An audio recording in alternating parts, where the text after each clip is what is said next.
ಸ್ನೇಹಿತರೆ, ಇತ್ತೀಚೆಗಂತೂ ನಮ್ಮ ಮನೆಯಲ್ಲಿ ಹೆಚ್ಚಾಗಿ ಮಾಡ್ತಕ್ಕಂಥ ಚಿಕನ್ ಫ್ರೈ ರೆಸಿಪಿ ಇದು. ಎಲ್ರಿಗೂ ನಮಸ್ಕಾರ. ನಾನಿವತ್ತು ಗ್ರೀನ್ ಮಸಾಲನ ರುಬ್ಕೊಂಡು ಖಾರವಾಗಿ ಕೇವಲ 15-20 ನಿಮಿಷದಲ್ಲೇ ರೆಡಿ ಮಾಡ್ಕೊಳ್ತಕ್ಕಂಥ ಗ್ರೀನ್ ಚಿಕನ್ ಫ್ರೈ ಮಾಡೋದನ್ನು ತೋರಿಸ್ತಾ ಇದ್ದೀನಿ. ಈ ಚಿಕನ್ ಫ್ರೈನ ಒಂದು ಸಲ ತಿಂದ್ಬಿಟ್ರೆ ಅಡಿಕ್ಟ್ ಆಗೋದಂತ ಗ್ಯಾರಂಟಿ. ಅಷ್ಟು ಸಖತ್ತಾಗಿರುತ್ತೆ. ಚಪಾತಿ ಜೊತೆಗೆ, ಬಿಸಿ ಬಿಸಿ ಅನ್ನದ ಜೊತೆಗೆ ಬಹಳನೇ ರುಚಿಯಾಗಿರುತ್ತೆ. ತುಂಬ ಸಿಂಪಲ್ಲಾಗಿ ಮಾಡ್ಕೋಬೋದು. ಬನ್ನಿ ಈ ಚಿಕನ್ ಗ್ರೀನ್ ಫ್ರೈನ ಯಾವ ರೀತಿ ಮಾಡೋದು, ಇದಕ್ಕೆ ಏನೇನು ಪದಾರ್ಥಗಳು ಬೇಕಂತ ನೋಡ್ಕೊಳ್ಳೋಣ.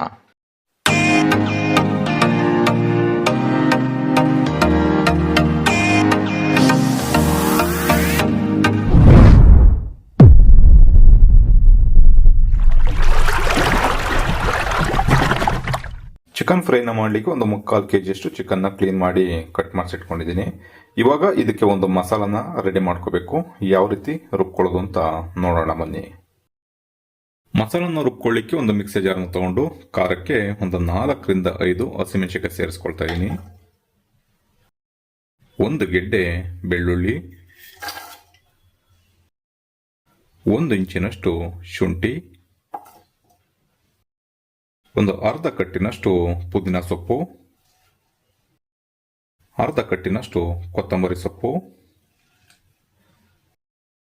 1 ಟೀ ಸ್ಪೂನ್ ಕಾಳುಮೆಣಸು,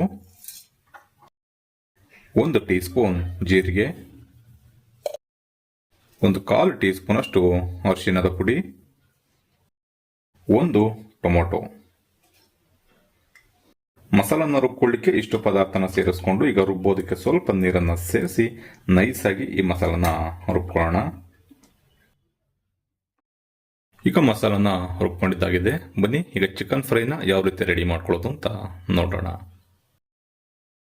ಚಿಕನ್ ಫ್ರೈನ ಮಾಡಲಿಕ್ಕೆ ಒಂದು ಫ್ರೈ ಪ್ಯಾನ್ ಬಿಸಿಯಾಗಿ ಇಟ್ಕೊಂಡು ಇದಕ್ಕೊಂದು 2 ಟೇಬಲ್ ಸ್ಪೂನ್ ಅಷ್ಟು ಎಣ್ಣೆ ಸೇರಿಸ್ಕೊಳ್ಳೋಣ. ಎಣ್ಣೆ ಚೆನ್ನಾಗಿ ಬಿಸಿ ಆದ್ಮೇಲೆ ಇದಕ್ಕೊಂದು 2 ಈರುಳ್ಳಿನ ಸಣ್ಣದ ಕಟ್ ಮಾಡಿ ಸೇರಿಸ್ಕೊಳ್ಳೋಣ. ಇದ್ರ ಜೊತೆಗೇನೆ 2 ಹಸಿಮೆಣಸಿನಕಾಯಿನ ಮಧ್ಯಕ್ಕೆ ಸೀಳಿ ಸಣ್ಣದ ಕಟ್ ಮಾಡಿ ಸೇರಿಸ್ಕೊಳ್ಳೋಣ. ಈರುಳ್ಳಿ ಸ್ವಲ್ಪ ಗೋಲ್ಡನ್ ಬ್ರೌನ್ ಆಗಬೇಕು. ಅಲ್ಲಿವರೆಗೂ 1-2 ನಿಮಿಷ ಈರುಳ್ಳಿನ ಎಣ್ಣೆ ಜೊತೆನಲ್ಲೇ ಫ್ರೈ ಮಾಡ್ಕೊಳ್ಳೋಣ.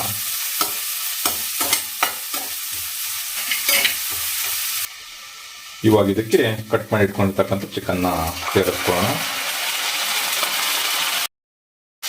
ಇದ್ರ ಜೊತೆಗೆ ಸ್ವಲ್ಪ ಅರಿಶಿಣದ ಪುಡಿ, ರುಚಿಗೆ ಉಪ್ಪು. ನಾನು ಇದಕ್ಕೆ ಕಲ್ಲುಪ್ಪನ್ನ ಸೇರಿಸ್ಕೊಳ್ತಾ ಇದ್ದೀನಿ. ನೀವು ಪುಡಿ ಉಪ್ಪು ಬೇಕಿದ್ರೂ ಸೇರಿಸ್ಕೋಬಹುದು. ಈಗ ಚಿಕನ್ನ ಚೆನ್ನಾಗಿ ಮಿಕ್ಸ್ ಮಾಡಿಕೊಂಡು ಚಿಕನ್ನಲ್ಲಿರ್ತಕ್ಕಂಥ ನೀರೆಲ್ಲ ಕಂಪ್ಲೀಟ್ ಆಗಿ ಬಿಡಬೇಕು. ಅಲ್ಲಿವರೆಗೂ ಒಂದು 2-3 ನಿಮಿಷ ಚಿಕನ್ನ ಫ್ರೈ ಮಾಡ್ಕೊಳ್ಳೋಣ.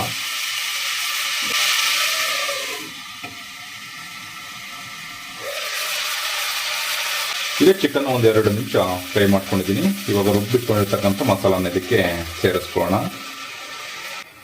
ಈಗ ಚಿಕನ್ ಬೇಯೋದಕ್ಕೆ ಸ್ವಲ್ಪ ನೀರನ್ನ ಸೇರಿಸ್ಕೊಳ್ಳೋಣ. ಈಗ ಚೆನ್ನಾಗಿ ಮಿಕ್ಸ್ ಮಾಡಿಕೊಂಡು ಒಂದು 4-5 ನಿಮಿಷ ಚಿಕನ್ನ ಚೆನ್ನಾಗಿ ಫ್ರೈ ಮಾಡ್ಕೊಳ್ಳೋಣ.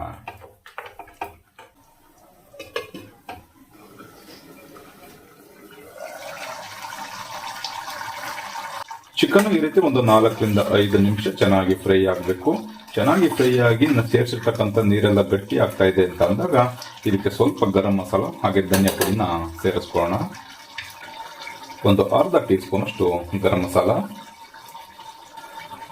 ಅರ್ಧ ಟೀ ಸ್ಪೂನ್ ಅಷ್ಟು ಧನಿಯಾ ಪುಡಿ. ಈ ರೀತಿ ಗರಂ ಮಸಾಲ ಹಾಗೆ ಧನಿಯಾ ಪುಡಿನ ಸೇರಿಸಿ ಆದ್ಮೇಲೆ ಚೆನ್ನಾಗಿ ಮತ್ತೆ ಮಿಕ್ಸ್ ಮಾಡಿಕೊಂಡು ಸ್ಟವ್ ಅನ್ನ ಎಳೆಯ ಕಾನಲ್ಲಿ ಇಟ್ಕೊಂಡು ಮತ್ತೆ ಒಂದು 4-5 ನಿಮಿಷ ಬೇಯಿಸ್ಕೊಂಡ್ರೆ ಬಹಳನೇ ರುಚಿಯಾಗಿರ್ತಕ್ಕಂಥ ಗ್ರೀನ್ ಚಿಕನ್ ಫ್ರೈ ರೆಡಿ ಆಗುತ್ತೆ. ಈ ಚಿಕನ್ ಫ್ರೈಗೆ ಸ್ವಲ್ಪ ಗ್ರೇವಿನ ಈ ರೀತಿ ಗಟ್ಟಿಯಾಗಿ ಮಾಡ್ಕೊಳ್ಳೋದ್ರಿಂದ ಬಿಸಿ ಬಿಸಿ ಅನ್ನಕ್ಕೂ ಕೂಡ ತುಂಬಾ ಚೆನ್ನಾಗಿರುತ್ತೆ. ಚಪಾತಿ ರೊಟ್ಟಿ ಜೊತೆಗೆ ತಿನ್ನೋದಕ್ಕೂ ಕೂಡ ತುಂಬಾನೇ ರುಚಿಯಾಗಿರುತ್ತೆ. ಈಗ ಮತ್ತೆ ಒಂದು 4-5 ನಿಮಿಷ ಫ್ರೈ ಮಾಡ್ಕೊಳ್ಳೋಣ.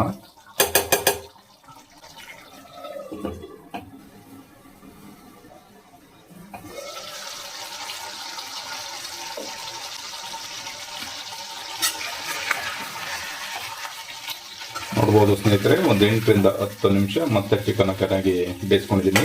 ನಾವು ಸೇರಿಸಿರ್ತಕ್ಕಂಥ ನೀರೆಲ್ಲ ಡ್ರೈ ಆಗಿ ಗ್ರೇವಿನೂ ಕೂಡ ಗಟ್ಟಿ ಆಗ್ತಾ ಬಂದಿದೆ. ಈ ರೀತಿ ಮಸಾಲ ಚೆನ್ನಾಗಿ ಪೀಸ್ಗೆ ಇಟ್ಕೋಬೇಕು, ಅವಾಗಲೇ ನಿಮಗೆ ರುಚಿ ಚೆನ್ನಾಗಿರುತ್ತೆ. ಆಗ್ಲೇ ಹೇಳಿದಾಗೆ ಸ್ವಲ್ಪ ಗ್ರೇವಿನ ಗಟ್ಟಿಯಾಗಿ ಮಾಡ್ಕೊಳ್ಳೋದ್ರಿಂದ ನೀವು ಚಪಾತಿ ರೊಟ್ಟಿನ ತಿನ್ನೋದಕ್ಕೆ ಬಹಳ ಸಖತ್ತಾಗಿರುತ್ತೆ. ಈಗ ಕೊನೆಯಲ್ಲಿ ಸ್ವಲ್ಪ ಕೊತ್ತಂಬರಿ ಸೊಪ್ಪನ್ನು ಸೇರಿಸ್ಕೊಂಡು ಮಿಕ್ಸ್ ಮಾಡ್ಕೊಳ್ಳೋಣ. ನೋಡಿದ್ರಲ್ಲ ಸ್ನೇಹಿತರೆ, ಕೇವಲ 15ರಿಂದ 20 ನಿಮಿಷದಲ್ಲಿ ಈ ಗ್ರೀನ್ ಚಿಕನ್ ಫ್ರೈನ ನೀವು ಕೂಡ ಮನೆಯಲ್ಲಿ ರೆಡಿ ಮಾಡ್ಕೋಬೋದು. ಈ ಚಿಕನ್ ಫ್ರೈನ ಮಾಡಿಕೊಂಡ್ರೆ ಚಪಾತಿ ಜೊತೆಗೆ, ಬಿಸಿ ಬಿಸಿ ಅನ್ನದ ಜೊತೆಗೆ ಬಹಳನೇ ರುಚಿಯಾಗಿರುತ್ತೆ. ಸ್ನೇಹಿತರೆ, ಈ ರೆಸಿಪಿ ನಿಮಗೆ ಇಷ್ಟ ಆಯಿತು ಅಂತ ಅಂದ್ಕೊಳ್ತೀನಿ. ಇಷ್ಟ ಆಗಿದರೆ ನಿಮ್ಮ ಫ್ರೆಂಡ್ಸ್ ಆ್ಯಂಡ್ ಫ್ಯಾಮಿಲಿಗೆ ಶೇರ್ ಮಾಡಿ. ನೀವೇನಾದರೂ ಹೊಸದಾಗಿ ನಮ್ಮ ಚಾನಲ್ನ ನೋಡ್ತಾ ಇದ್ದು ಸಬ್ಸ್ಕ್ರೈಬ್ ಮಾಡ್ಕೊಂಡಿಲ್ಲ ಅಂತಂದರೆ ಸಬ್ಸ್ಕ್ರೈಬ್ ಮಾಡ್ಕೊಳ್ಳಿ. ಫೇಸ್ಬುಕ್ಕಲ್ಲಿ ನೋಡ್ತಾ ಇರ್ತಕ್ಕಂಥವ್ರು ನಮ್ಮ ಸವಿರುಚಿ ರೆಸಿಪಿ ಫೇಸ್ಬುಕ್ ಪೇಜ್ ಇದೆ, ಅದನ್ನು ಕೂಡ ಫಾಲೋ ಮಾಡಿ.